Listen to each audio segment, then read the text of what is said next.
thank you very much for coming. Welcome to the final Observer session for Scotland's Climate Assembly.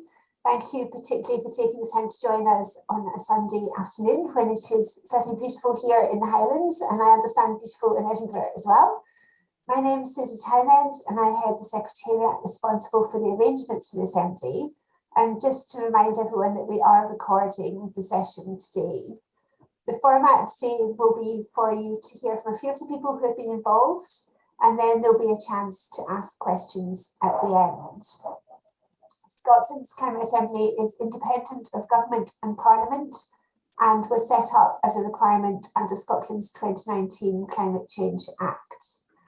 Back in September, we recruited just over 100 members, selected to be representative of the people living in Scotland. People from all over Scotland with a diversity of lived experience and attitudes to climate change came together in November to answer the question, how should Scotland change to tackle the climate emergency in an effective and fair way? Since then, we have met online for 7 weekends, taking the members on a journey of learning, deliberation and decision making. I should note that the journey is not quite complete. Members have already agreed a statement of ambition and their goals, but decision-making continues this week on recommendations, but I'll tell you a little bit about the next steps at the end. I know that many of you have joined our Observer sessions before. I think at least one or two of you have joined every Observer session, so particular thanks to you. And I'm not going to repeat a lot of the details of the arrangements today, but if you do want to know more, there's a lot of information on our website.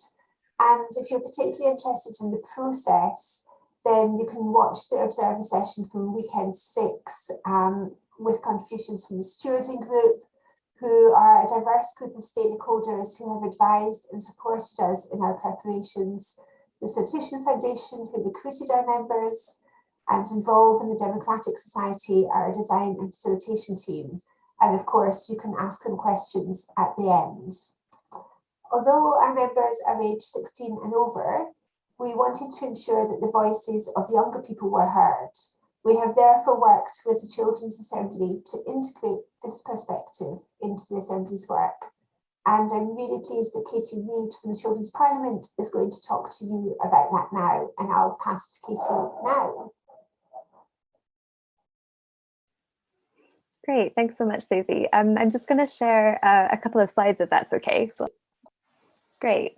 Hi, and thanks so much for having me today. My name is Katie Reid and I am the Children's Voices Project Lead and have been working on this project as part of Children's Parliament since October last year.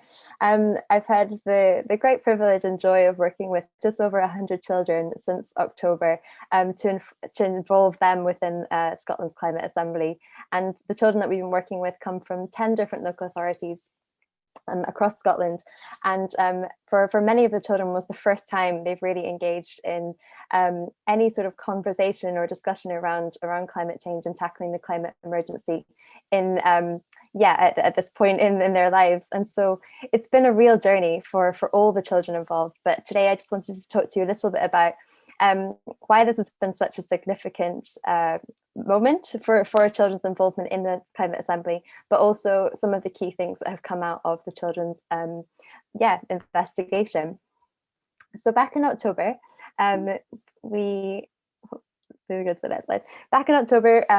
we worked together to identify just over 100 children. It started out with 100, but we brought in a few extra along the way.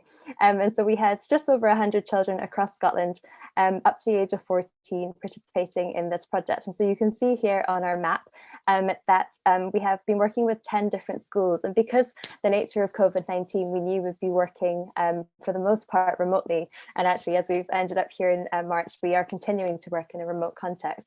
So we wanted to work really closely with school partners to make sure that although we would be kind of doing some indirect delivery, they would have the support of adults within their local area to make sure that they could receive all the information that they needed to be able to participate in an informed and engaged way. So we worked with 10 schools and 4 of those schools, which you can see in orange, we've been working in a more direct, sustained way And that became our investigator team. So 12 children from those schools came together to be our investigators.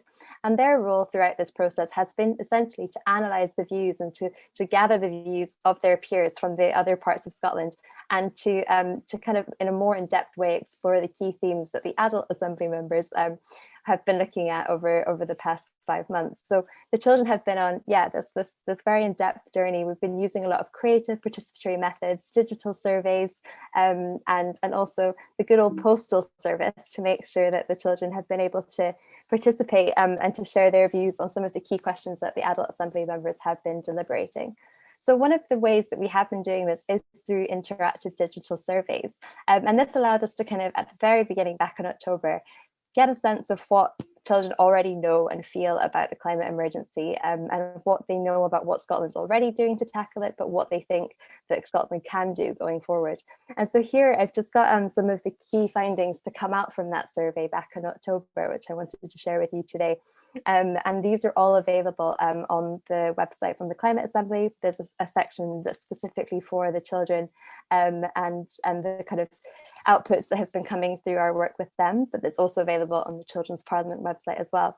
And I think here it gives you a real sense of sort of the eagerness for children to be involved in these conversations and these solutions. Up at the top there, you'll notice some of the words that children identified as feeling when they hear of the words climate change, and hopeful, as well as there being obviously some that are really kind of more weighted to the negative side. There's a lot of hope amongst children, and they really do want to be part of the conversation and the solutions going forward. And that has been a really key thing throughout the past 5 months, as they're really eager to work with adults in this process. We also invited children to submit artwork, and a big part of this process has been around allowing children to express their views in different ways and in different formats.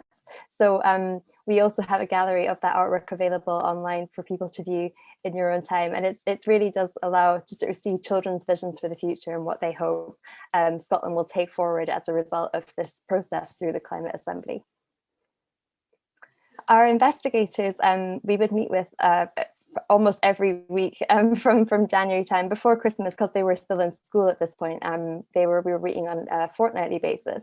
However, we would send out little monthly investigator boxes for them to do activities in their own time. So that would be with their school group, but also in their communities, to really kind of explore the ideas that we were coming together to discuss on the calls with other people in their community, at home, and in their schools. So here's just a little insight to some of the boxes that the children received.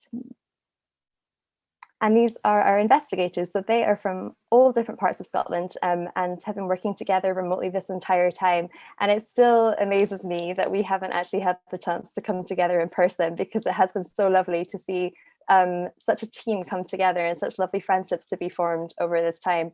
And obviously, as we all know, with lockdown measures been in place since January, I think for many of the children, that weekly call was actually a really nice opportunity for them to come together and just have something really positive to look forward to, and to feel really valued in a different way from the kind of interactions that they're having at school or within their community. And many children have reflected at just how meaningful this time together has been over the past 5 months.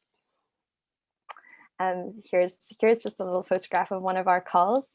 We were really fortunate to have the support of several different experts from very different fields come to meet with the children at some of our weekly calls, particularly as we moved into looking at the different kind of key themes, if you like, around diet, lifestyle, land and sea use. Children also looked at travel and work and learning. And this really allowed the children to sort of ask questions, to learn more about the kind of key issues that we were being discussed. And vice versa. I think the experts as well got asked all sorts of questions too, and also had the opportunity to ask the children questions and learn from them. So it has been a really lovely way of allowing for that kind of space and that conversation for all generations to come together and learn from one another.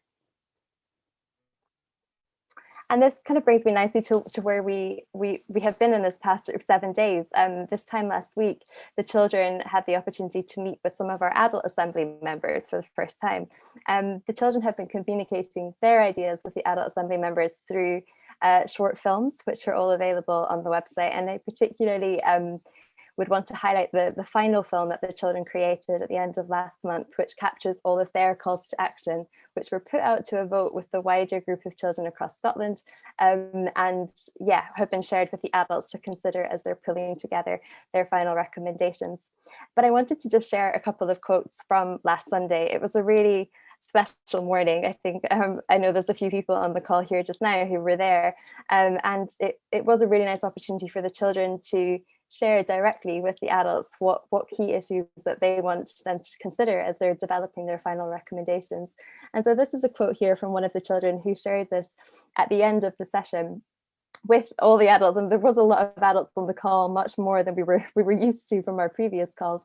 And so actually it was really nice to see that the children have felt so valued by the adults, and having that sort of feedback throughout this process from them has been really important to ensure that their participation has been considered and that it's been taken seriously by the adults involved.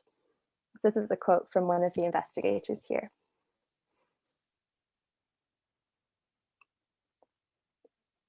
And I also wanted to share a quote from one of the assembly members who, again, responding to the children's feedback, really explained what difference this has made to the deliberations.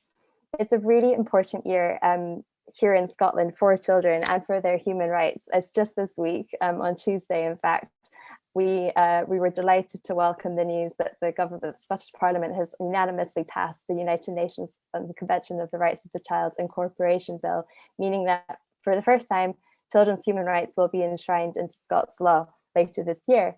And this has huge implications for how children will be valued here in society, and that their right to participate in decision-making processes like citizens' assemblies will be part of law. And so this opportunity to have worked with Scotland's Climate Assembly and to ensure that children's participation has been a key part of the deliberations over the past 5 months has been really unique and really, really special. And I hope that going forward that we can continue to ensure that our deliberative democracy processes really does allow for this opportunity for our youngest members of society's voices to be heard. So thank you very much for having me along today. But of course, I would love to urge you to go and have a watch of the videos if you haven't seen them already, and to hear from the children themselves about what kind of things they want Scotland to take forward in order to tackle the climate emergency. So thank you. Thank you very much, Katie. As I said, we were established as a requirement of the Climate Change Act, and this also required the appointment of 2 independent conveners. Their role has been to support and amplify the voices of the members throughout the process. And I'm really pleased that both our conveners, Ruth Harvey and Josh Littlejohn, are with us today, and we'll say a few words about their roles and reflections. And I don't know which of you wants to go first. Josh, do you want to go first? I think I'm going to go first. Okay, Ruth, go ahead. But we can be on the screen together, and just to say hello to all of you, and thank you for having us at this gathering. On behalf of Josh and myself, it's just been a great privilege to be part of the Climate Assembly. Between us, Josh and I have been delighted to join in over the whole 7 weekends, and we've sat in on all of the 3 streams. We've joined in as observers in countless small groups. We've had direct contact with a huge number of Assembly members in different ways. We've hosted some open sessions, we've offered some phone support, we've responded to emails from members as needed, and we've watched really in awe as experts, researchers, facilitators, stewards, the Secretariat, each of these folks represented here today have guided and steered what's been quite a remarkable online experience. Our own learning has also been augmented about the climate emergency, and we've witnessed a microcosm of the people of Scotland bringing their wisdom to the process to produce some quite remarkable and transformative goals and recommendations about the climate emergency. So it's been a genuinely huge privilege to be involved. I've just got 2 brief observations, then I'll pass over to Josh.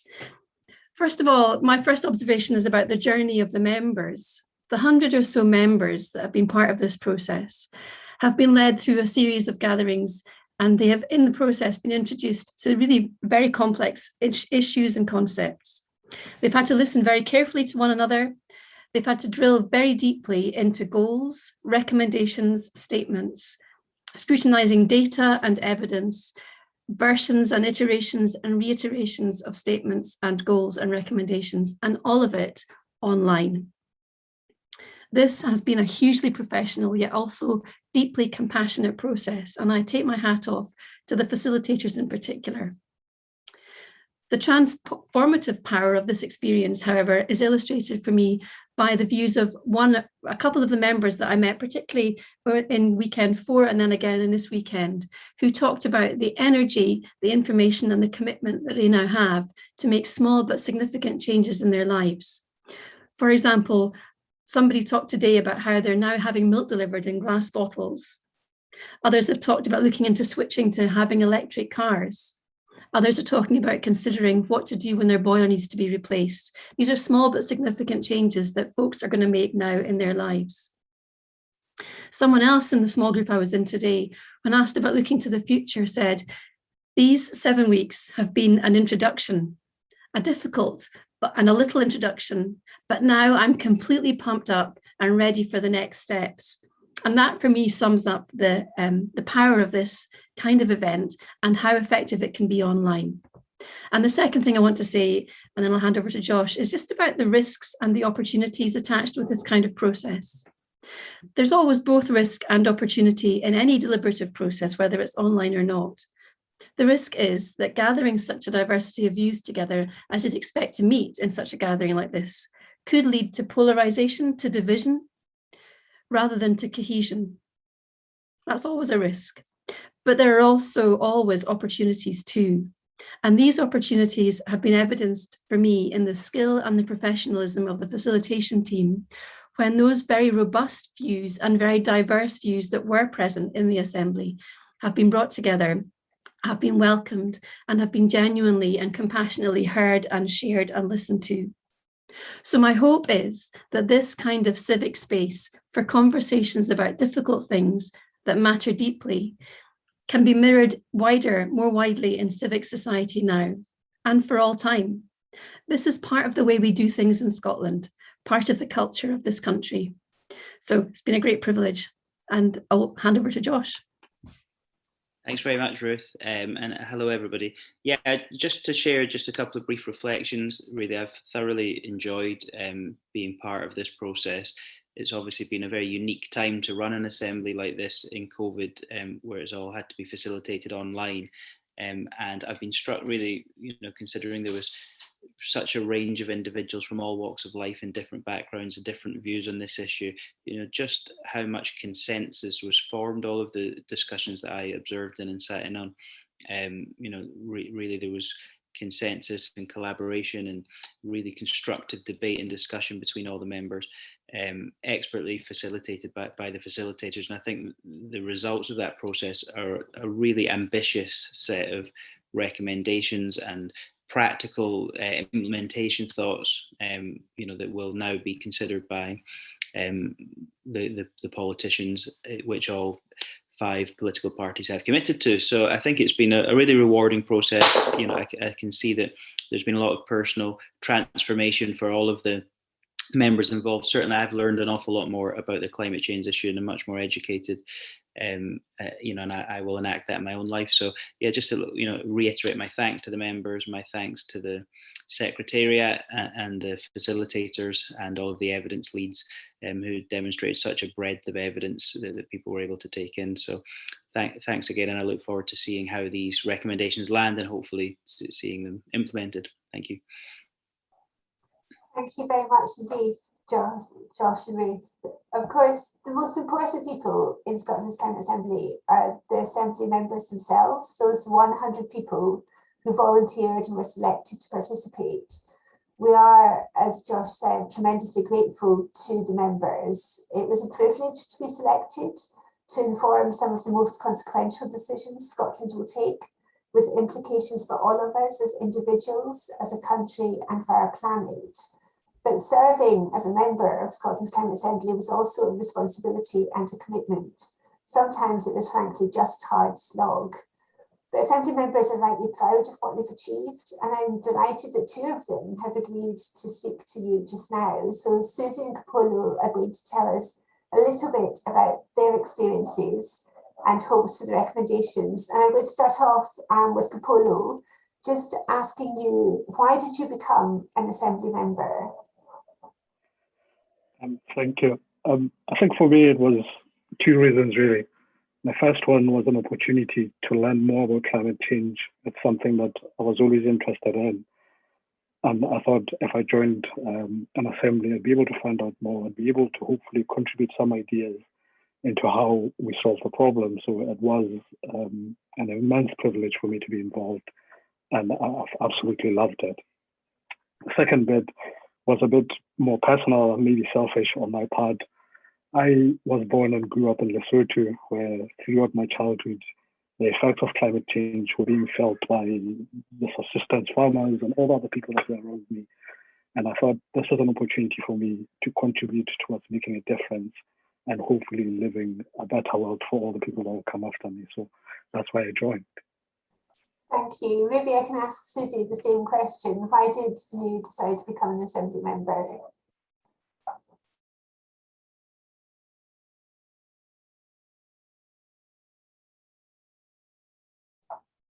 I think you're on mute. Sorry, yeah. I think I saw it as an opportunity to get involved with an issue that I knew something about, but you know, to be able to have conversations with people.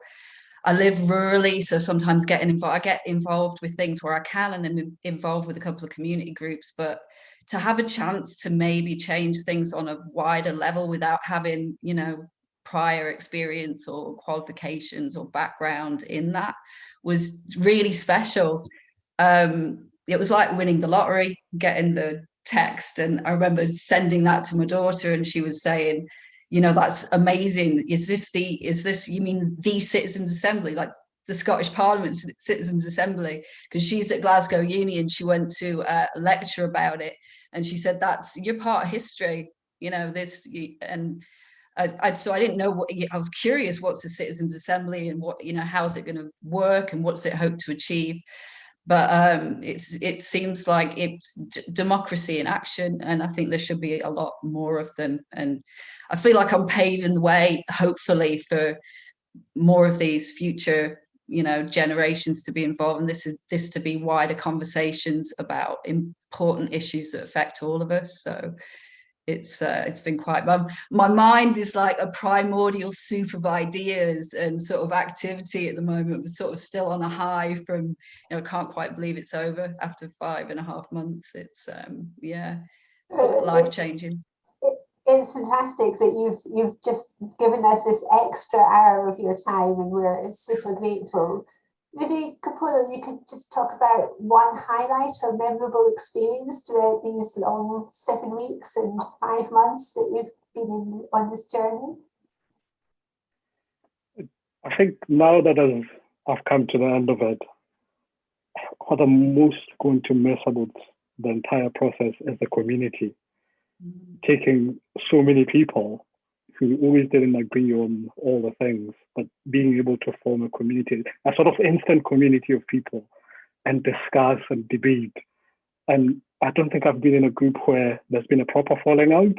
And I thought at the start, surely someone somewhere is going to lose their temper and we're all going to have a falling out. But we've been able to work together, we've been able to disagree, and we've been able to sort of come to the result of all that discussion, which has been really, really good. And seeing when the last statement was read today, and thinking and looking at the words and going, actually, I remember that one from that group in week 2 or that group in week 3, and seeing all of those results is something that fills you up. So, thank you. That's fantastic. Susie, can I ask you the same question? Any memorable highlights or particular moments?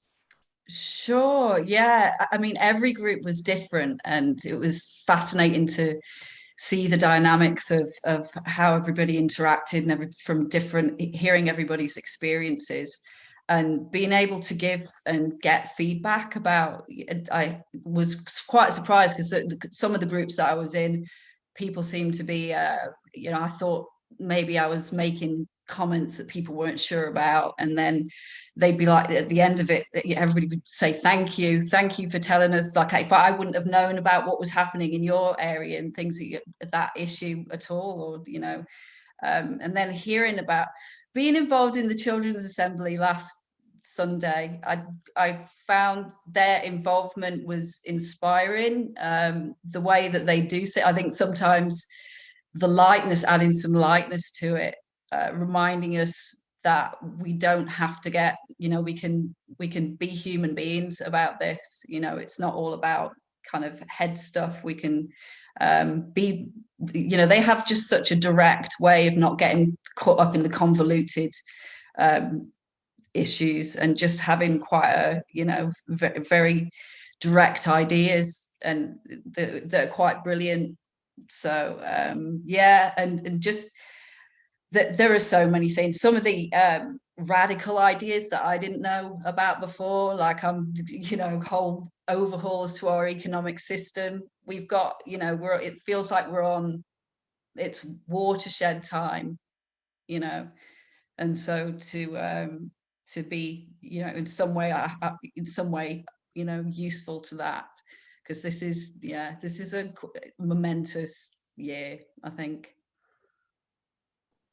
Thank you. And then finally, just to ask both of you about your hopes for what happens with the recommendations, what happens next, and again, Capolo first.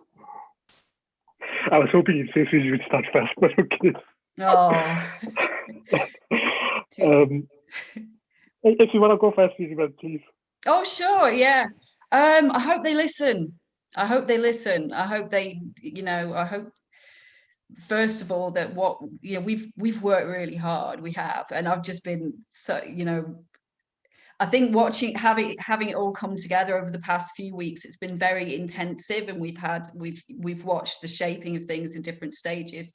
I've just been so impressed, like what we've managed to do, people without expert knowledge. But if you let ordinary people, if you give them, you know, this evidence base, what they can do in collaboration with each other, having conversation, having connection, and just knowing that this is, now that there's this evidence base, I'm directing people to the website, and I'm going to keep informing myself. And I don't know how it's going to shape my life in a bigger way, but I was just talking to my neighbor when I was sitting on my doorstep, and she was saying on how, I said, it's going to take me a little while to integrate, but for sure this is going to shape in quite a momentous way, I think, you know. And she said, yeah, it'll become, you know, work on the land, I'm going to do a bit of gardening, and then, but I just really hope that this is just the start of having conversations and getting people involved with problem solving,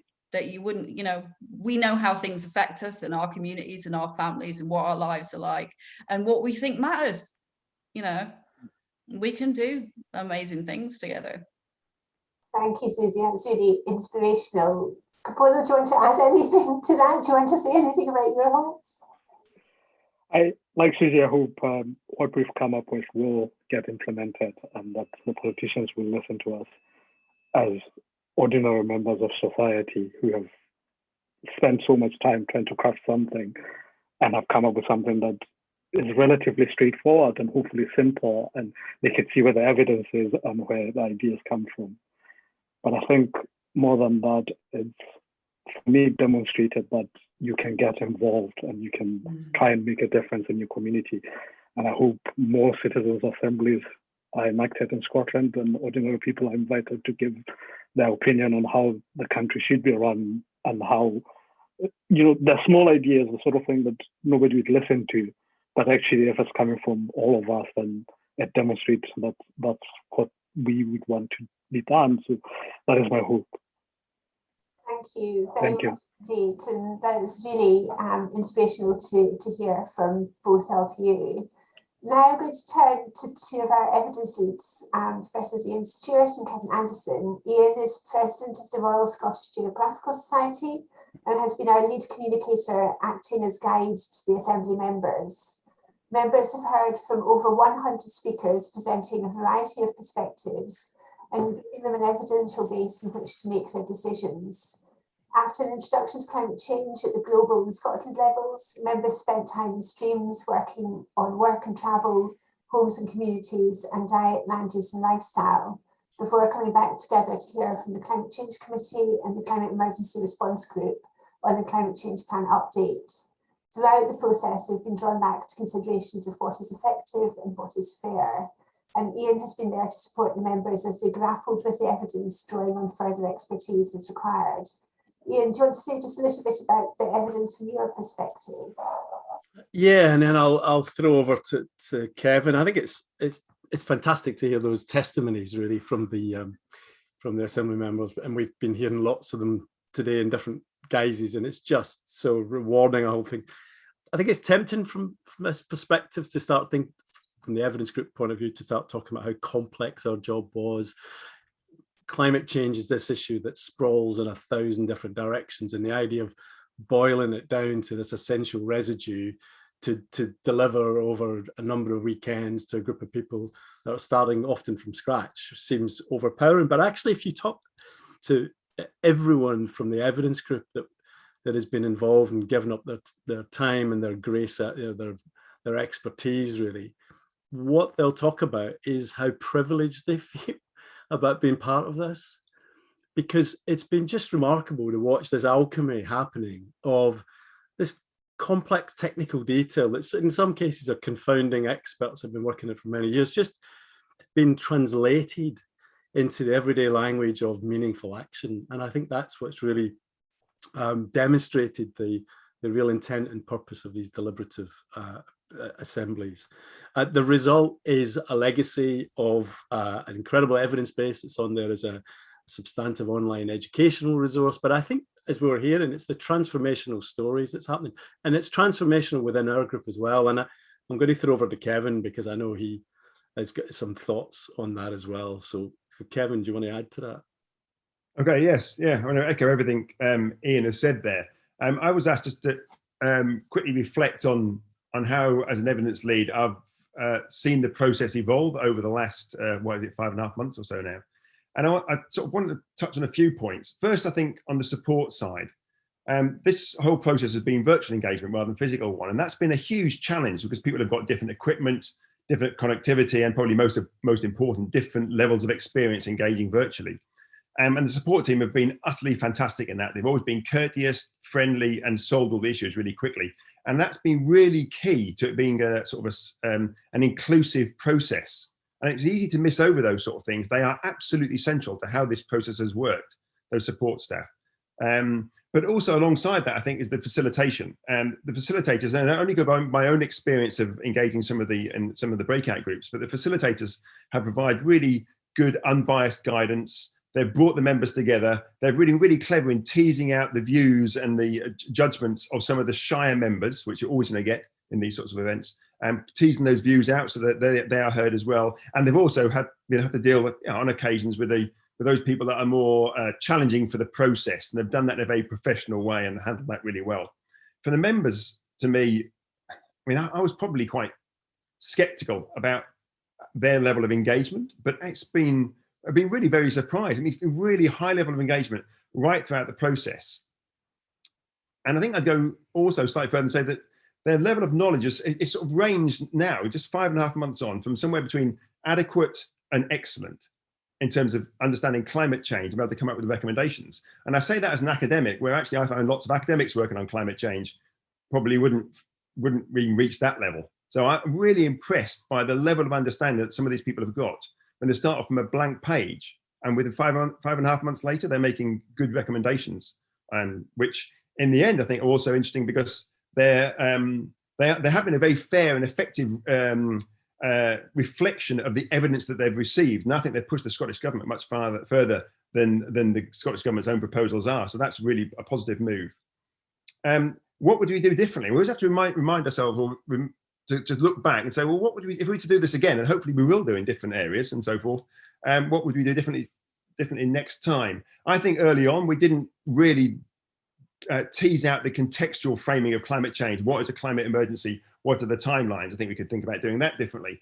some of the early presentations were a little bit slick, and the members saw straight through that. And what was really evident there is actually members, what they want are really rich presentations full of information. As long as it's done well, they're quite capable of dealing with difficult, complex issues.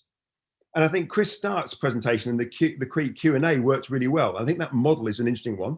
So the members get more time to directly question the various bits of evidence and information that they're receiving and advocacy and so forth. And perhaps even open up to debate. I think they would be able to deal with the different views that experts have on issues. And one other final point, what you might do better is actually, I think adaptation didn't come out as important as I think many of us who work on climate change think it is. And I think that's something we have to reflect on ourselves about how it fed into the evidence process. But in summary, it's a hugely demanding process for everyone, from the Secretariat through to all of the members. But it's worked incredibly well online. And actually, I think it's had greater inclusivity because it's been online rather than physical. So almost the opposite of what most people think. I think it's really allowed people to engage in a more open way than is often the case when we're physically involved in something. The members clearly can deal with very complex, challenging information, and they can synthesize it to produce proposals that are more ambitious than the Scottish Government ones. Yes, there's room for improvement, but isn't there always? And my headline takeaway in this is that in court, we trust 12 lay people to come up with judgments in juries.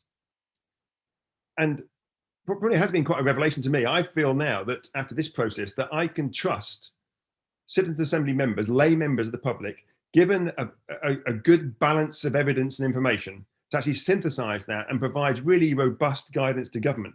And I started the process off probably not thinking like that. That's been quite a revelation to me about how actually lay members of the public can probably do that better than academics who tend to focus in particular areas. So it's been quite an uplifting experience. So that's my quick reflection on what is it now, 5 and a bit months of engaging on this whole process. Thank you very much, Kevin. Really appreciate that. So that's all the presentations. I just wanted to tell you a little bit about what happens next. The interim report with the goals and members' statement of ambition will be laid in the Scottish Parliament on Wednesday, meaning it has reported in part to the Parliament that established it. Decision making will, however, continue on the recommendations this week, and those members who wish will be able to hear those recommendations read next weekend. A full report will be laid in the new Parliament after the election in May. This starts the 6-month period by which ministers are required under the Climate Change Act to respond to the Assembly's recommendations. Between May and November, we will support members to promote their recommendations, and the conveners and Secretariat will also advocate on their behalf. And we're exploring options for the Assembly to engage with COP26 in Glasgow in November. Thank you, Ruth. Members will be supported to keep in touch if they wish, and given an opportunity to come back together in November to consider the ministerial response and reflect on their journey. And now I'm happy to take questions. We've had a few sent in advance, which I think we've answered some of them in the presentation. But if you do have questions, please put them in the chat and we'll try to get through as many as we can. And I think Francine Hardwick from Greenham Melrose, you sent a question about whether the process of citizen assemblies could be scaled down. Do you want to ask your question, Francine, if you're on?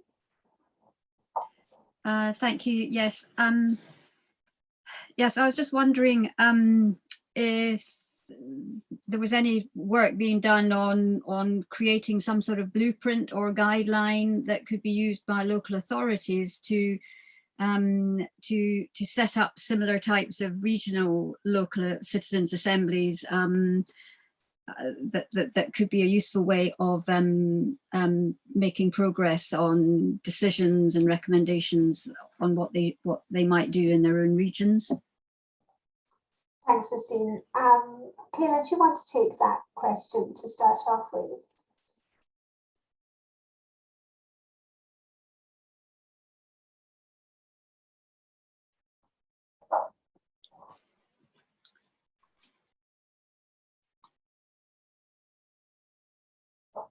Kayla?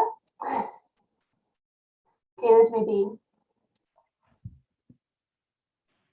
Are either Kayla or Kelly there? I'm here. Yeah. Kelly, do you want to answer that then? Sure thing. So in terms of an actual blueprint, I'm not sure we can say that exists just yet.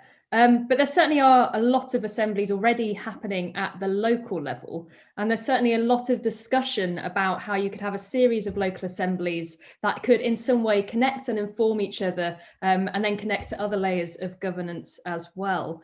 There was an innovation in democracy program that happened a couple of years ago that did publish kind of like a little handbook about how these could be organised at the local level with some really practical tips about how to do that. So that was called the Innovation and Democracy Programme, and I'll post a link in the chat. But I think it is a very live discussion in Scotland. Certainly the Citizens Assembly of Scotland, which has recently reported, had a lot of discussion around local assemblies. So I think it is something that's of interest to certainly a community, but the blueprint itself hasn't quite been worked out. But some people refer to that kind of connection of local processes with perhaps regional or national processes as networked democracy or kind of multi-level processes. So I think it's a big think task at the moment rather than a reality that's happened. Thanks, Kelly. So Susie Fitton from Inclusion Scotland sent us a question. I'm not sure if she's actually on the call at the moment, so I'll maybe just read it out I'm just looking to see, no, she's not on the call, so I'll just read it out. So she said, how has the Assembly involved disabled people and considered issues around disability equality when it comes to climate action? And Kelly, you may want to come in a little bit on this, but my reflection is that people bring their own lived experience, and we included disability as one of the criteria in which we selected our Assembly members. There are about 25% of people in Scotland living with a disability, and we made sure that we recruited about that proportion to be Assembly members, so they would bring their experience. We actually heard from Susie herself in weekend 2 when we were talking about fairness. And the Assembly members developed a number of propositions on fairness, one of which is specifically about disability, about not disadvantaging people with disabilities. But wider than that, I would say that listening to the conversations from the Assembly members, I heard a lot of people pausing and reflecting on whether this was fair, whether it would impact on people with a disability.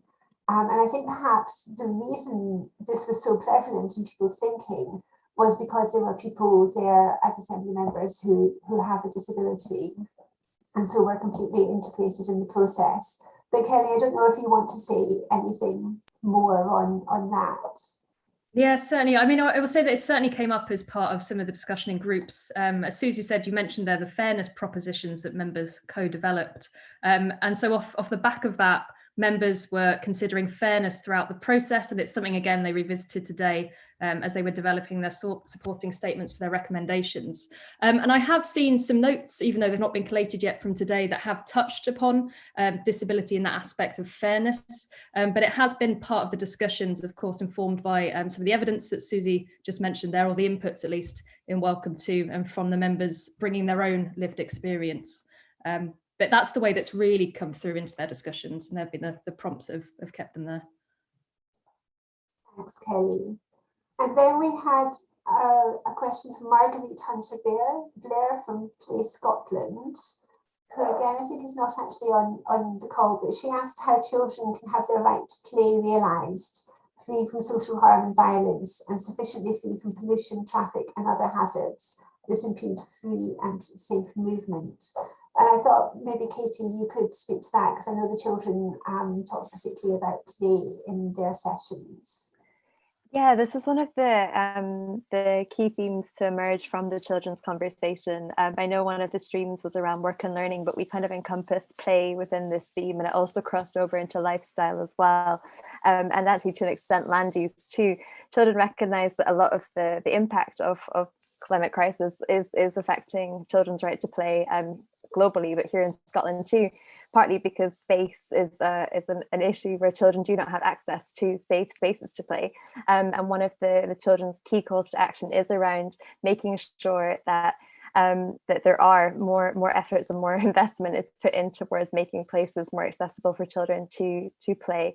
And a lot of this was connected to issues of rewilding and children across the whole investigation. So not just the 12 children's and direct investigation with us, but those of their peers, was also around, making sure that in cities, towns and villages, as well as more rural areas, we're really actively trying to look at rewilding and having more green space available for communities. But children also recognize that there is an element of like reducing, the way that we live our lives currently in terms of like our travel habits is a particular concern for children. And one of the key things to come out of their investigation was around how can we actually encourage travel and combining that with play. So in trying to make more playful methods of traveling from A to B. If anyone has seen some of the films, one of the key things children were really passionate about was introducing more kind of play-based methods of traveling to school, one of which was called the school bus, which was an idea taken from, I think, France, where the school bus was originally set up. And it's actually like a kind of communal bus where you would all cycle together at once and you pick up your pals on the way to school. And it would be a way of children, making sure that they're not only having kind of opportunities to be with their friends. Children have the right to play and also to have friends and come together in groups. And so they thought that this could be a really unique solution and quite a nice way of kind of combining lots of the different interconnecting issues that we're facing in Scotland around reducing our emissions in terms of travel, but also in finding more kind of child-friendly, fun, playful ways to engage children within tackling the climate crisis. So I think that's a really important question that's raised by Marguerite. I also just wondered, Susie, whilst I'm here, there was a question which I think kind of ties on to this from Canning Malkin around the children's expressions of fear. Do you want me to just address that now too? Yes, please. Great, so we all know here, I'm sure, that the climate crisis is of a real concern to children. And I just wanted to say it has been for children for decades. And in fact, Children's Parliament was found on the back of a project where children had been involved in a community development initiative here in Scotland in Craigmillar in Edinburgh. And they had said, there is such a lack of opportunity for children to come and to share their views and to be taken seriously by adults, that they called for there to be the establishment of a children's parliament. And 25 years down the line, here we are, and climate change, the environment still is a key concern for children.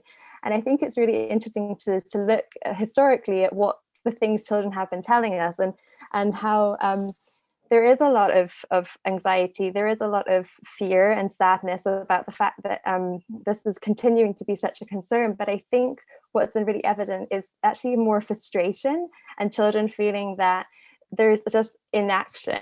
And I think everyone, who's aware of the Fridays for Future March, we're seeing that this, just on Friday, we're kind of 3 years into the anniversary of that global strike from children and young people. And there's just a continued sense of frustration at the fact that there is a lack of accountable action happening.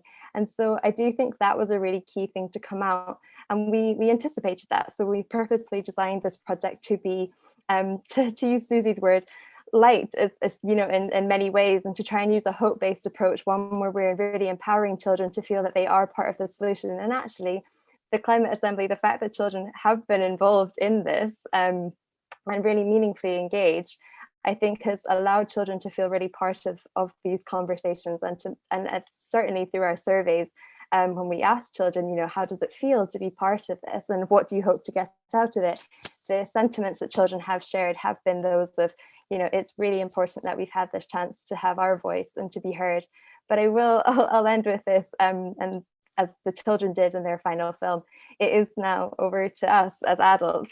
Children do have the right to participate, to have their say, and to be taken seriously. But ultimately, adults, we hold that responsibility to be putting their concerns, their worries, but also their ideas and their solutions into action. And so there is a message there for everyone around how do we really make sure that their participation is listened to and taken seriously.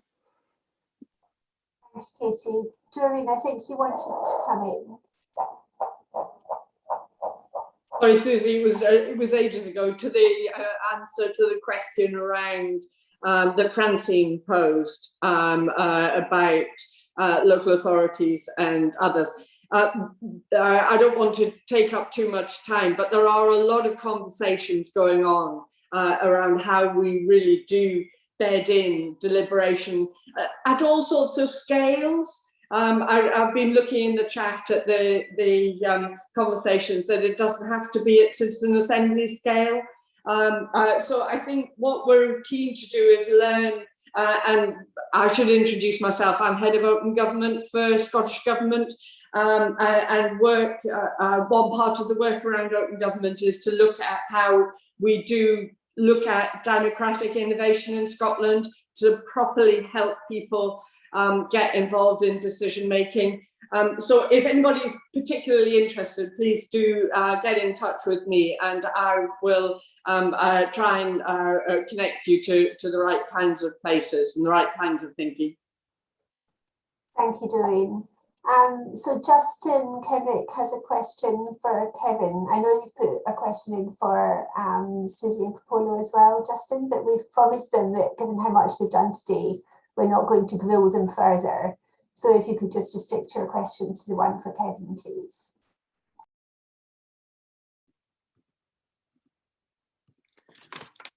Yeah, great. Thanks, Susie. It's really interesting to hear, and great to hear people's experience of deliberation being so positive. I mean, it's very, very clearly the case that deliberation has really good consequences. And we found that in the stewarding group when we were deliberating on the question in a session that Kelly was running. I guess the question I was asking earlier, not the one here, since that's what you've been asking me to ask, is around kind of, given that the Assembly could heard from Kevin Anderson on the current climate policy and targets not being strong enough to address the crisis, and hearing from Chris Stark and David Ray that we can't even meet our current targets within the existing system. Just wondering whether Assembly members felt like they were given the chance to really assess the level of transformation required. So were they really able to not just think ambitiously within the system we're in, but think ambitiously about how we could transform the system we're in so as to be able to really address the crisis?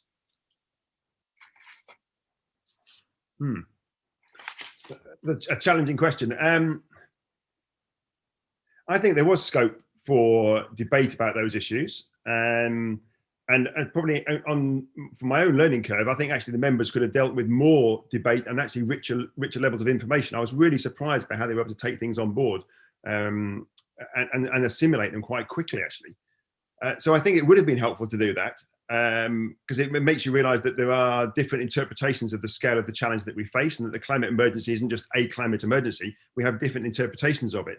And I think I would say the two things I think that were really important there, and Coppola mentioned it earlier about what happens back in Lesotho, but also what we've seen elsewhere in the world. I think that element of fairness, I don't think was really or the level of impacts and therefore fairness was necessarily something the members fully had a time to grasp and understand, and so and therefore inform what it is we do in Scotland, because what we do in Scotland does affect who is hurt, who is killed, who is suffering elsewhere in the world. And that link, I think, wasn't as tightly made, I think, as it perhaps could have been.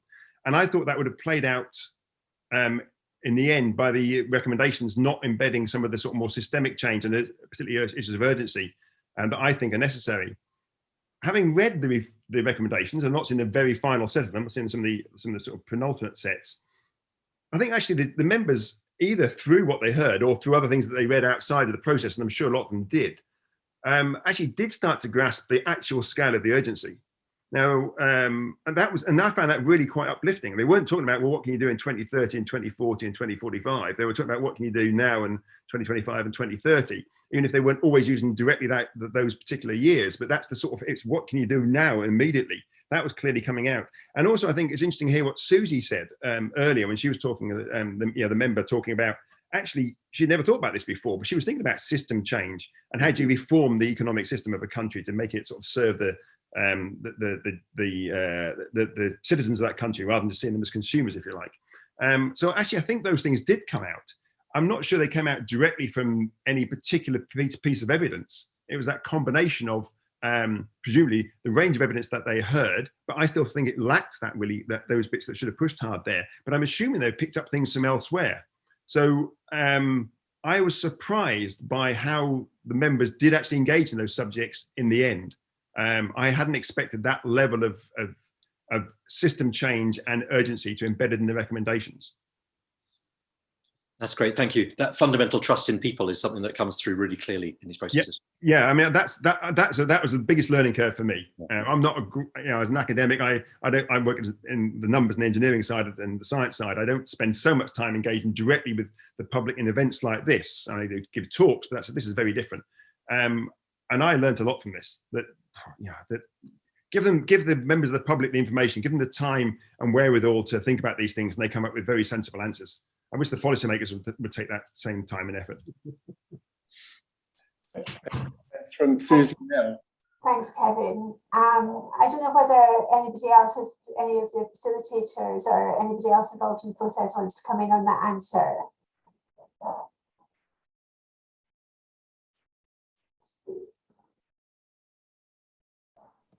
I need to say I totally agree with everything that Kevin said there. I think the members have had access to a lot of different information, a lot of different perspectives, and have done an incredible job in synthesizing that together and coming up with recommendations that are quite ambitious and hopefully quite exciting. I think extremely exciting, and I think we captured that excitement with what Susie and Capolo said. So just to reiterate that we will be publicising all of the recommendations, both now in the interim report, where it will be the goals and statement of ambition, and then in May it will be the full report with all of the recommendations and including the goals and the statement of ambition. And we will certainly be looking to you who have shown such interest in the process to help us to amplify those recommendations from our Assembly members.